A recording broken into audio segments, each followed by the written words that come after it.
Hey, it's SickBoy from the Gaminganarchist Collective, and welcome to the Anarchic Eye for the 1st of November 2013.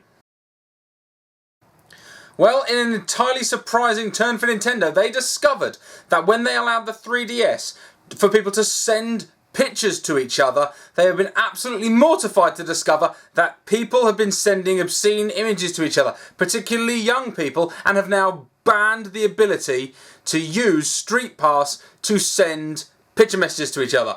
I'm actually absolutely fucking bewildered that they're surprised that you give kids, given the opportunity, aren't going to be sending drawings of dicks to each other. They haven't actually said what the offensive material was, but they said it was offensive material and it was exchanged, particularly with minors and things. So in order to prevent that from happening, they have removed the entire functionality from the 3DS. That is something that is no longer available for us to have. I think Nintendo are making a misstep here. I think they're too worried with regards to censorship. If somebody has a 3DS and they draw a picture that is obscene and send it to someone else, then the issue is on the person who drew it and sent it, in my opinion. It's not on Nintendo. I mean, what's the difference between doing a piece of paper and putting it on someone's desk at school? It's the same principle. I'm not entirely sure how they think they're going to change that. Kids are going to do stuff like that. They're going to draw and swap obscene notes. And if they're not children, I mean, they're mentioning specifically children. If it's not children, again, why the problem? Despite its amazing sales, GTA has been fairly fraught with technical issues, and it appears that version 1.05 is going to be released next week, as well as they have finally said that they're going to do the stimulus package, that is the $500,000 that's going to everybody's account for those who've played online before, I think in the original launch week, I think it was. So, we'll see. It's hoping it actually help them deal out some of the more instability. I'm not entirely furious with Rockstar over this because, let's face it, it is a very ambitious project, although frankly the fact that they spent weeks after the game had come out, and it was the 1st of October that they actually had the GTA Online, and let's face it, the first month has been quite fraught with issues that they really should have dealt with if they had a closed beta, but they didn't. But here's hoping this patch will help resolve a number of the problems and things can continue to get better and it'll actually be worthwhile, because personally I'm not spending any time in GTA Online right now. Just not enjoying it. So they really need to pull their finger out before people just move on to other stuff. Next generation's coming. There's a load of FPS coming out. Battlefield's just coming out. COD next week. The next console generation's just around the corner. If they want to keep people's attention, they're really going to have to make a very compelling product, and I don't want to wait for more than a month for something to be serviceable after I've bought it. Well, the guys at Creative Assembly have justified why they are charging extra to activate blood and gore and dismemberment within the battles of Total War Rome 2. Their justification for it is apparently it's not part of the core game and they want to keep the game for younger audiences and then add that in later. My response to that is, are you fucking kidding me? If you didn't want to have it and thrust upon the retail game, then make it a free download. But don't know, you've got to charge for it because they need extra particle effects for the blood. Really? Really? This is the way you're going about things? Considering how shoddy that game has been with regards to glitches, I can't believe that you have not just gone and been sensible and gone, let's remove the price for this DLC. They did it previously as well. I think it was with Shogun 2. They did the same thing, where they also released a blood and gore pack. What the fuck are you up to? I mean, it's just stupid ass, poxy fucking profiteering and speechless. It's such knobbish practice. While everybody else seems to be getting the point, Sega and by extension Creative Assembly, who are responsible for making the game, sort your shit out. Capcom again are talking about with regards to forecasts, as I mentioned yesterday, and in fact the day before there was some information with regards to Capcom sales.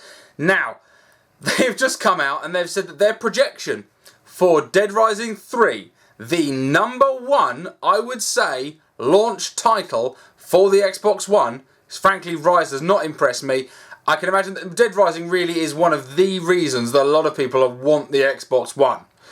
And obviously they made it a console exclusive, as it was with Dead Rising 1. 2 went multi-plat. Now, they think it's going to sell 1.2 million units before the end of their financial year. Fucking hell. Capcom, have you had some kind of seizure? You're aware that Dead Rising 2 sold over twice that amount because it was a multi-plat title. Why on earth did you think it was a sensible call to sign with Microsoft and do it as an exclusive? While you're not actually doing very well. I know I reported yesterday that Monster Hunter 4 has made you extra money, but Jesus, you fucking brain damaged or what? You think releasing a single console exclusive with a projected revenue of 1.2 million units when you've only got the competition of what, 3 titles? Fucking hell. What's your competition? Assassin's Creed 4, Call of Duty, Battlefield, Rise. That's pretty much your competition. And you think you can only shift 1 million units?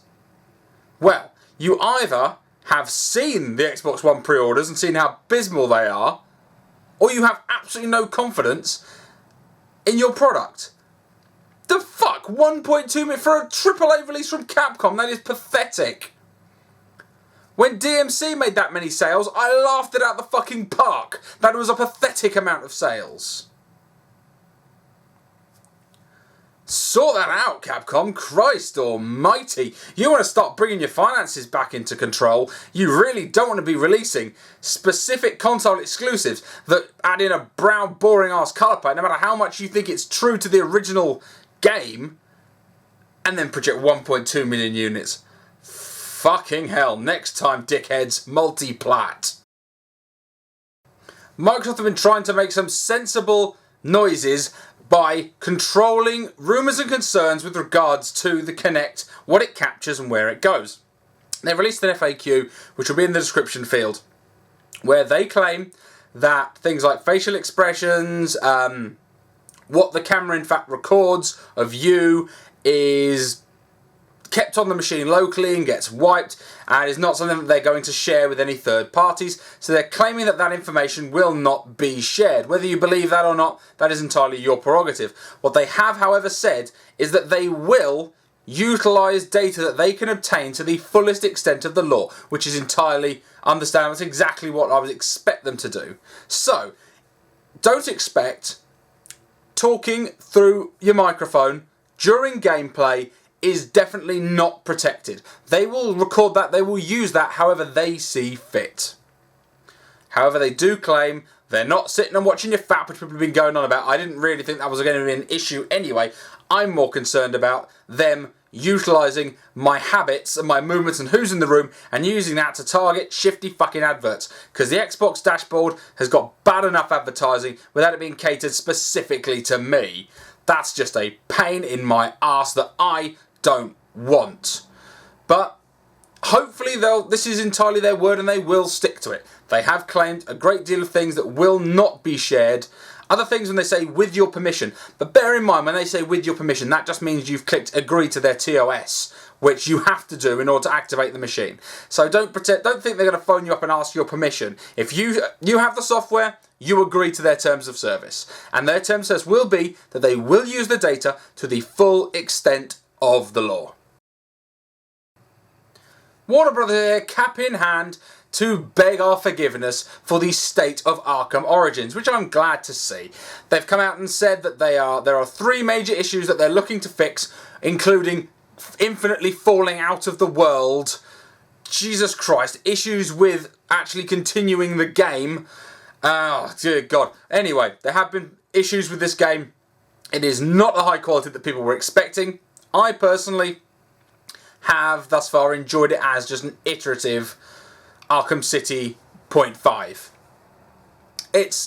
There's too many recycled things for it to be considered a new, exciting experience. Literally, gameplay is directly cribbed. There's stuff that's come over from Arkham Asylum into Arkham Origins into this. There's a poison section where you're walking, you're all woozy and you're ill. There's finding jammers and sticking the fist through the screen. There's all kinds of stuff that is recycled, not just the main not just the mechanics. There are some seriously major cribbed things. So yeah, not the most incredible game there's ever been. Not amazing. Certainly not innovative. And I hope they can fix it, because frankly there's a lot of big fans for this series, and they should give them the game that they deserve. It should be high quality, it should at least be fucking working. They said there'll be a patch coming out next week to address the major issues, and they're going to keep their eyes open for more issues and continue to fix it. The one thing that they said they haven't entirely done is they still haven't worked out some of the 360 issues, which they're continuing to try and fix.